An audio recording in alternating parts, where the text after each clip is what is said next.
I told myself it would be fine. That's the lie I repeated all the way down Route 9, watching the flat Ohio farmland blur past the passenger window while my daughter Maya sat behind me with her new birthday crown on her head.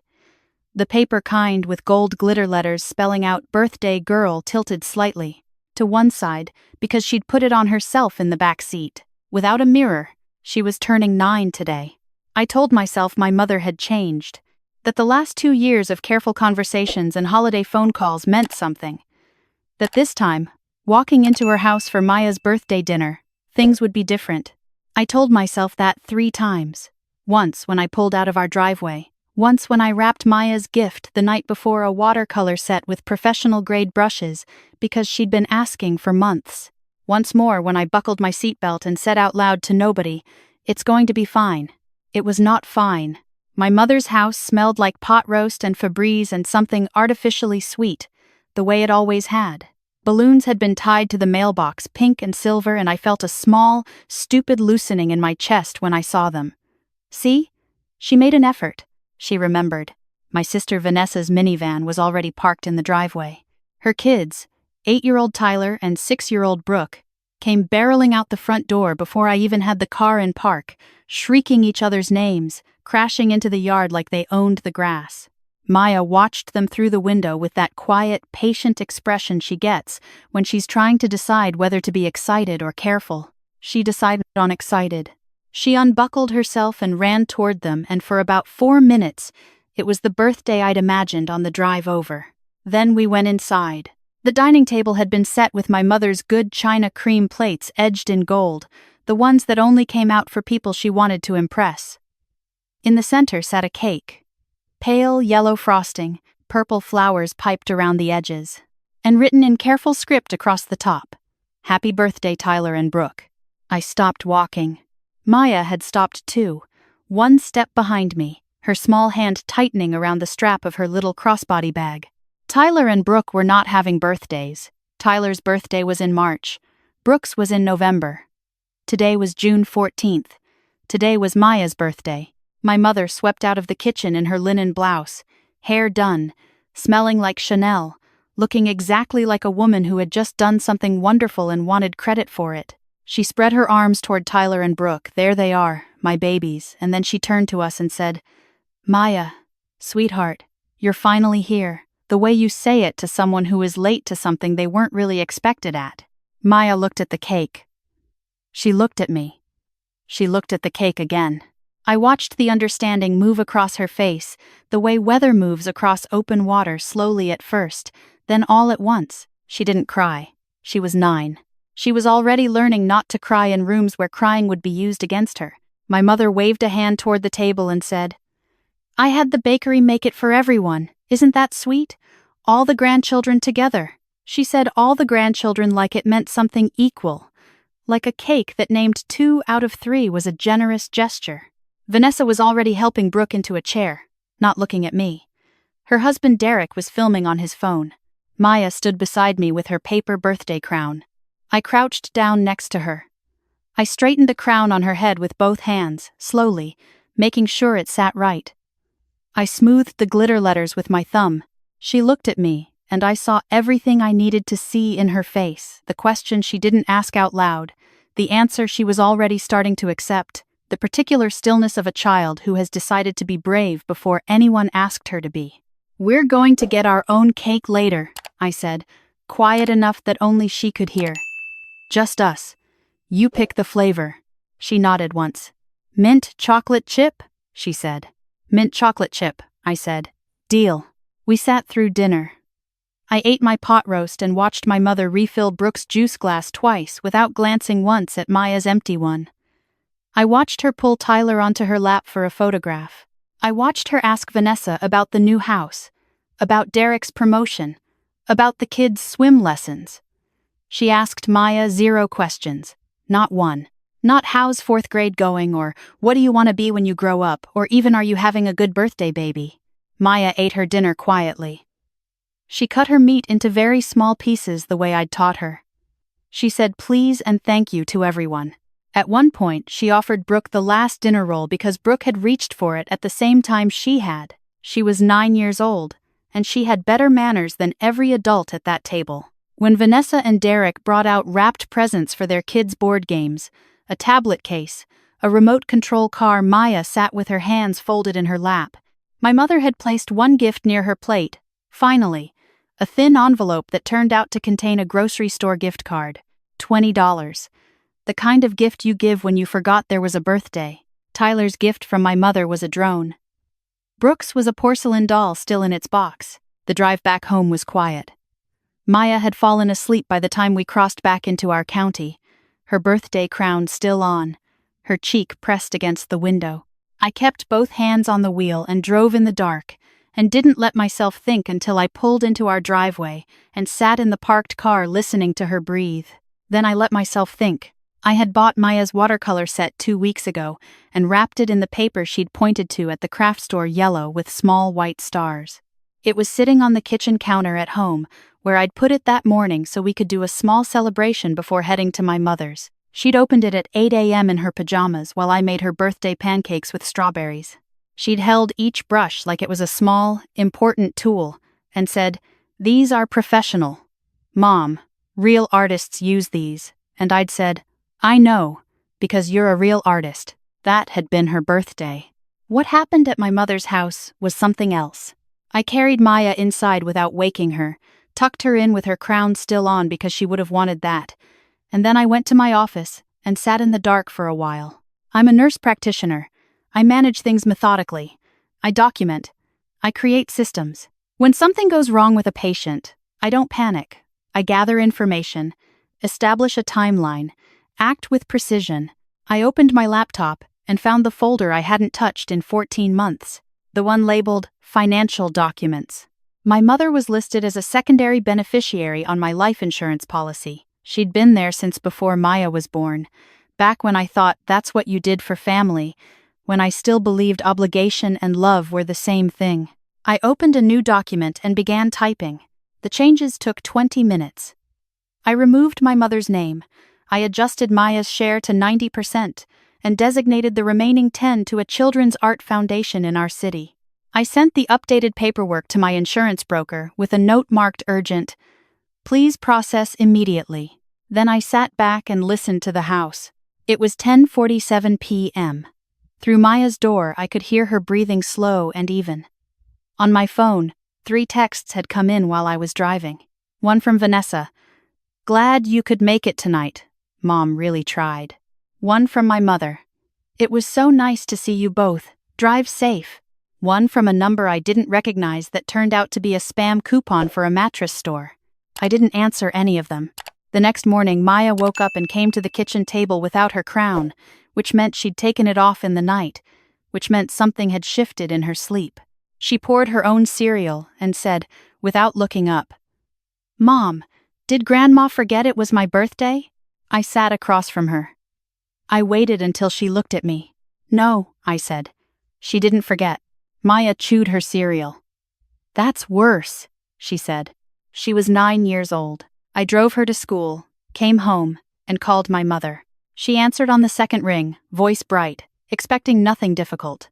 I said, "Maya noticed that the cake had Tyler and Brooks' names on it." A pause. Then, "Oh, it was a celebration cake, Claire, for all the grandchildren." I said, "It had their names, not hers." "You're reading too much into it. Kids that age don't pay attention to those things." "She paid attention," I said. "She's been paying attention for a long time." My mother's voice shifted into a register I recognized from childhood, the one that started soft and reasonable before it got sharp. "I love Maya. You know I do. I just think you're looking for reasons to be upset. You've always done this." I said, "I'm not calling to argue. I'm calling to tell you that things are going to be different going forward." She said, "What does that mean?" I said, "It means I'm done bringing Maya somewhere she's treated like an afterthought." She said, "You're being dramatic." I said, "I hope you have a good day, Mom," and I hung up. My phone rang 4 times in the next hour. I let it go to voicemail. By afternoon, Vanessa had texted, "Mom is upset. You need to call her." Then, "Claire, this is too much." Then, "Derek thinks you're being unreasonable for what it's worth." I responded to none of them. What I did instead was pull out Maya's school calendar from the fridge and look at every event I'd ever gone to alone. Every parent-teacher conference where my mother hadn't asked to come. Every school play she'd declined because of Vanessa's kids' conflicting schedule. Every weekend when Maya had asked to call Grandma and my mother had said she was busy. Maybe next week, let me check. I'd been checking the pattern for years. I just hadn't written it down. I started writing it down. 3 weeks later, my mother came to our house uninvited on a Saturday morning. I watched her from the kitchen window walking up the front path carrying a wrapped box, wearing her linen blazer, hair done, looking like a woman who had shown up to correct a misunderstanding.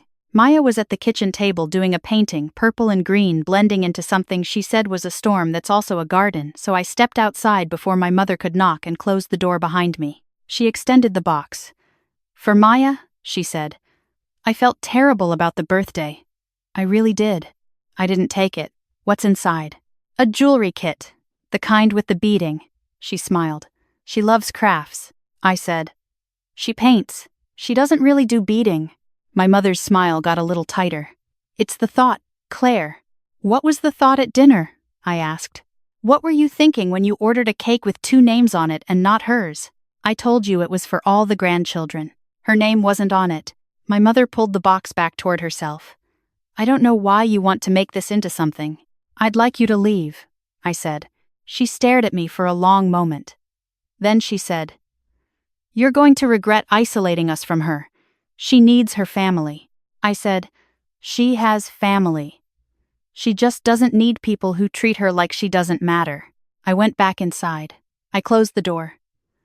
I stood with my back to it for a moment and then walked to the kitchen and sat down next to Maya and looked at her painting. "Who was that?" she asked without looking up. "Grandma," I said. She added a stroke of darker purple to the edge of her storm. "Is she coming in?" "No," I said. She nodded and kept painting. "Mom," she said after a minute, "what makes someone stop being your family?" I thought about it. "When they treat you like you don't matter," I said, "even after you've told them it hurts." She considered this. "So it's not about being related." "No," I said.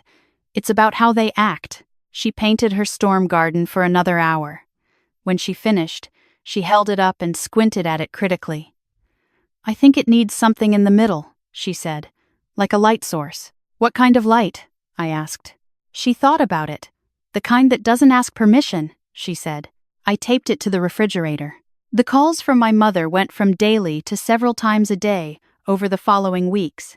Vanessa added a voicemail saying she thought I needed to talk to someone. My Aunt Sandra, who'd never once intervened in anything, called to say she'd heard I was going through a hard time and did I need a referral. The message didn't say a referral for what. Then the certified letter arrived. It was a Friday. Maya was at school. I signed for it at the door and stood on the front porch in my work clogs reading it, and something went cold and still inside my chest. My mother had retained a family law attorney. The letter outlined her intention to file a petition for grandparent visitation rights on the grounds that I had unreasonably and abruptly severed the relationship between her and her grandchild, causing emotional harm to the minor. It cited 3 months of no contact. It called my behavior a pattern of parental alienation. I read it twice. Then I called my own attorney, a woman named Patricia Okafor, who had handled my divorce 2 years earlier with calm, precise intelligence. She picked up on the third ring. "Get everything," she said, after I explained. "Photos, texts, voicemails, records. Any documentation showing her behavior toward Maya. Bring it all in on Monday." I spent that weekend building what I started calling the folder. The birthday photographs timestamped, clearly showing the cake with 2 names and not 3. Screenshots of texts from the past year. A voice memo I'd saved from 2 Thanksgivings ago where my mother told Vanessa, in the background of what she thought was a dead call, that Maya is just so serious. She doesn't have the personality that Ty and Brooke have. The school attendance records where I had attended every single event listed. Report cards my mother had never once asked to see. And Maya's paintings, dozens of them, because they told a story all by themselves. One in particular stopped me. I'd found it filed in the back of her art portfolio from 3rd grade. A family drawing, the kind teachers sometimes assign in the fall. She had drawn herself in the center of the page, small and careful, surrounded by overlapping circles labeled in her handwriting. Mom, Aunt Lorraine, Mrs. Peterson, my teacher, Coach Diaz. My mother was not in the drawing. The circles stopped before they reached her name. I stared at that drawing for a long time, sitting on Maya's bedroom floor while she slept, the glow of her bedside lamp catching the colored pencil strokes. She had been in 3rd grade. She had been 8 years old, and she had already drawn the map of the people who showed up for her, and she had left her grandmother off the map without being told to. Children are honest in the ways adults train themselves out of. Patricia's office was on the 6th floor of a building downtown with wide windows and a view of the river. She spread the folder open across her desk and read methodically, not rushing, placing small sticky notes at intervals. When she got to the voice memo, she played it twice, her face neutral and precise. "This is strong," she said. "The birthday evidence especially. A cake with 2 names, and not the 3rd child's on that child's birthday documented in photographs. That's not ambiguous." "She'll say it was for everyone," I said. "Her own photographs say otherwise." Patricia looked up. "Does Maya know any of this is happening?" "She knows I'm making sure we're protected," I said. "She doesn't know about the petition." "Does she know her grandmother?" I paused. "She knows who she is," I said. "She doesn't know her." Patricia made a note. "I'll file our response this week. Given Maya's age, the judge may want to hear from her. You should prepare her. Nothing coached. Just tell her she may be asked how she feels about spending time with her grandmother, and that she can answer honestly." I drove to Maya's school that afternoon and sat in the parking lot for a few minutes before walking in to pick her up. She came through the double doors with her backpack on both shoulders and her latest painting rolled under one arm. She'd started rolling them instead of folding, because folding left creases, and she waved at me from halfway across the lot like she always did. The same wave. This small, enthusiastic flag. "In the car," I said. "Can I ask you something?" She was already unrolling her painting across her lap, inspecting it. "Sure. If someone asked you to describe Grandma," I said, "what would you say?" She was quiet for a moment. "I'd say she's someone I see sometimes," she said. "Does that make you sad?" She looked at the painting. It was a blue and gold landscape sky meeting water, a horizon line in between. "I used to be sadder about it," she said, "but I think I stopped expecting things." She said it the way you say something you've known for a while but never said out loud, not with tears, with the particular calm of a child who has made peace with something before anyone helped her do it. "You don't have to stop expecting things," I said. "Not from me." "I know," she said. "That's different." The hearing was on a Thursday in October. The courtroom was smaller than I expected, with wood-paneled walls and a long fluorescent light that hummed faintly above the gallery. Patricia was already at our table when Maya and I arrived, her binder open, a second chair pulled close for me, and a third for Maya. My mother sat at the petitioner's table with her attorney, a man in his 60s named Gerald Marsh, who had the practiced look of someone who spent most of his time sounding reasonable while saying unreasonable things.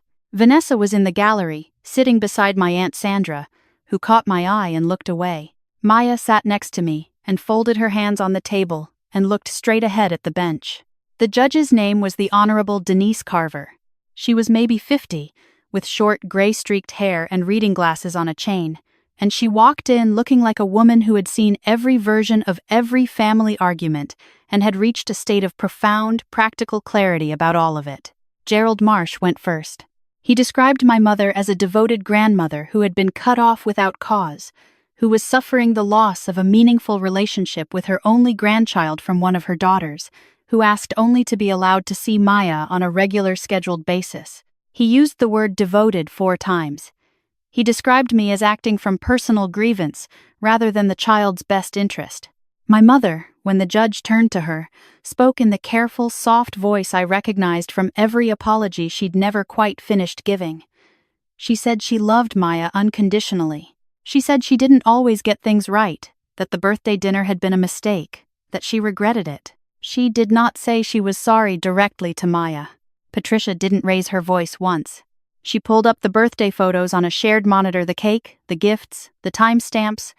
the clear view of Maya sitting with her hands folded at a table where every other child had a pile of wrapping paper and a name written in frosting. She submitted the voice memo. She submitted the third-grade drawing with its circles. She submitted 4 years of school event records showing my attendance at every single one, with not a single appearance by my mother. Then she submitted a document I hadn't expected. A statement from Maya's current teacher, Mr. Aldridge, given voluntarily. It said that Maya was a thoughtful, self-possessed student who had written a piece for class called Who I Count On and had not included her grandmother. Judge Carver read it twice. "I'd like to hear from Maya," she said. Maya stood up without being prompted. She walked to the small chair that had been placed near the bench, sat down, and looked at the judge with the steady, patient expression she uses when she's taking something seriously. The judge asked her if she liked spending time with her grandmother. Maya thought about it. "We don't really spend time together," she said. "We see each other sometimes." The judge asked if she wanted to see her grandmother more. Maya looked at the table for a moment. Then she looked back up. "I don't think it would feel different," she said. She doesn't really see me, even when I'm in the room." The gallery was completely silent. My mother made a soft sound behind me. I did not turn around. Judge Carver looked at the photographs, the documents, the teacher's statement. She looked at Maya. She looked at my mother. She said, "This court does not find evidence of an existing, meaningful relationship between the petitioner and the minor child that would qualify for the remedy being requested. The documentation presented demonstrates a consistent pattern in which the minor child was treated differently from other grandchildren across multiple occasions and over multiple years." She paused. "This is not an oversight. This is a pattern. A grandmother who cannot name her grandchild's favorite subject in school, who did not include that child's name in her birthday cake, who has attended 0 of that child's school events over 4 years. That is not a relationship being unfairly severed.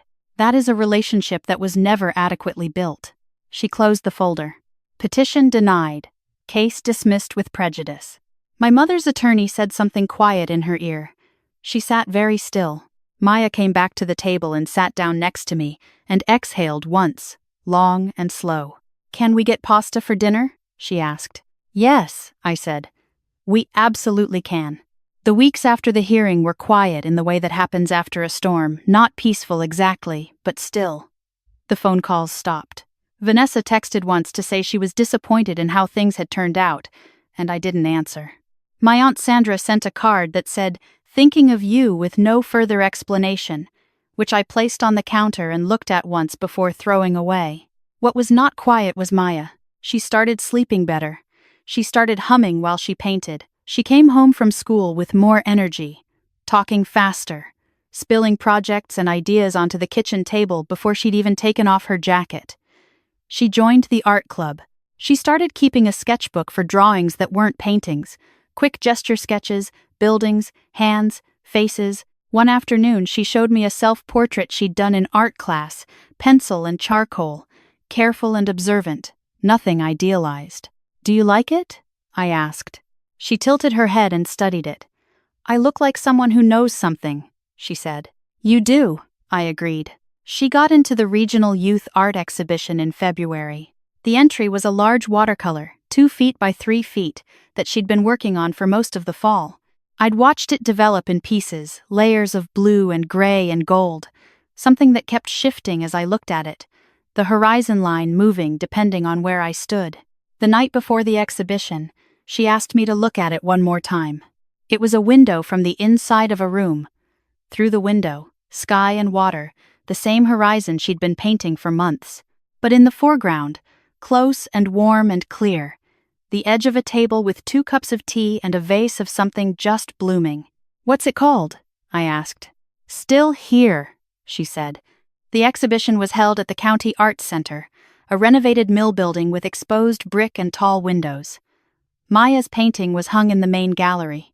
I stood in front of it for a long time while she circulated with her classmates, watching her move through the room comfortable, sure-footed, stopping to explain something about technique to a younger kid who'd pointed at her work. She didn't look like someone waiting for permission to exist. My phone buzzed in my bag. I didn't check it until later, in the car, when Maya had fallen asleep on the drive home. A message from my Aunt Sandra. I drove past the art center tonight. The listing said Maya had a piece in the show. I didn't go in. I thought you wouldn't want me to, but I want you to know I'm proud of her.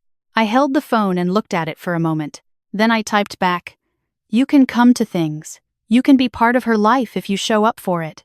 A minute passed. Then, "I'd like that."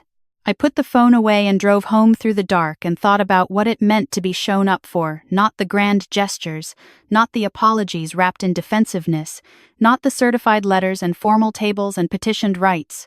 Just this. Just a person saying, "I see you," and meaning it the same way every time. My mother sent a letter in March. 1 page, handwritten. No legal letterhead. She said she'd been in therapy. She said she understood now, in ways she hadn't before, that she had treated Maya differently. She said she had favored Vanessa's children for reasons she was still working through. She said she wasn't asking for anything, not reconciliation, not a phone call, not a chance to explain. She said she was writing because she needed Maya to know, even if Maya never read the letter, that she had been seen. "You were always worth seeing," she wrote. "I just wasn't paying attention, and that was my failure, not yours." I read the letter twice. Then I folded it and put it in a box I kept on the high shelf of my closet, not to save it as evidence, but because it was true. And true things deserve to be kept somewhere, even when they come late. I didn't show it to Maya immediately. She was 10 now. Her birthday had been a full production this year. The two of us and her best friend and my friend Denise and Maya's art teacher, a backyard party with a mint chocolate chip ice cream cake and a string of lights and a playlist Maya had made herself. She had chosen everything. She had worn a paper crown she'd decorated with watercolor pens, more elaborate than last year's, full of small painted stars. I showed her the letter 6 months later, on a Sunday afternoon when she was sitting at the kitchen table working on a new piece. I placed it in front of her without commentary. She read it, set it down, read it again. "Did she mean it?" she asked. "I think she did," I said, by the time she wrote it. "That's sad," she said. Not angry, just observing. That it took so long. "Yes," I said. She looked at the letter once more and then handed it back to me. "You can keep it," she said. "I don't need it." She went back to her painting. I stood there for a moment, watching her, the focused, easy concentration of someone doing the thing they were made to do, her brush moving in long, sure strokes across the paper. The morning light was coming through the kitchen window at the angle it always did in late summer, hitting the white of the paper and turning it warm. I thought about all the things I'd spent years bracing for the next gathering, the next slight, the next version of the same wound dressed up in a new occasion. The energy I'd spent rehearsing conversations that never went the way I rehearsed them. The particular exhaustion of hoping someone would change just enough to stop hurting someone you loved. It was quiet in the kitchen. A good quiet. The kind that doesn't need filling. "Mom," Maya said without looking up. "Yeah? Do you think she'll change?" I thought about it. "I think she's trying to," I said. "Whether that's enough, I don't know yet." Maya considered this. "I think," she said carefully, "that trying matters. But it doesn't mean we have to wait." She added a final stroke to whatever she was working on and sat back. "Done," she said, and held it up. It was a portrait. 2 figures, a woman and a girl, rendered in warm browns and golds, and a particular shade of blue I recognized as the same one she'd used on her window painting. Their faces weren't fully detailed, more suggested than drawn, but the shape between them was clear. The way the smaller one leaned, easy and unhurried, into the larger one. The way they both seemed to be looking at the same thing just outside the frame. "Who is that?" I asked, even though I knew. She smiled and set the painting down on the table to dry. "Us," she said. "Obviously."